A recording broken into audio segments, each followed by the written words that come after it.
Kaya naniniwala ko, yung mga bata dito magbe-benefit dun. With additional discipline and structure. May structure na kami dito. May activity sila every hour of every day. Yes, ma'am. Pero sa pag-research ko, karamihan sa mga bata dito may history of aggression.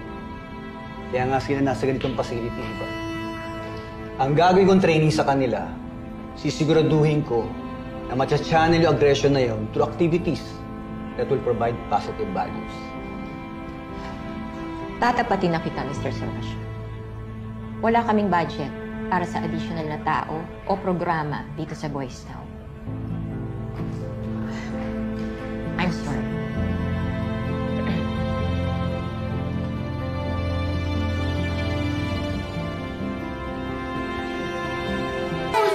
Alam mo, okay na tayo gawin! Pronto!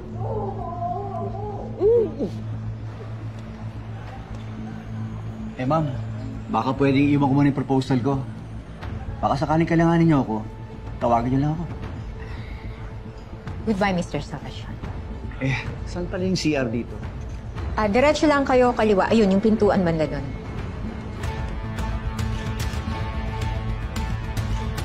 Gusto niyo? Sir, good morning po. May narinig ko dumating sa loob, ah. Dumadaing? Oo. Ako po yun, sir. Kumukulo kasi yung champion, sir. Eh, gagamitin ko sana yung CR, eh.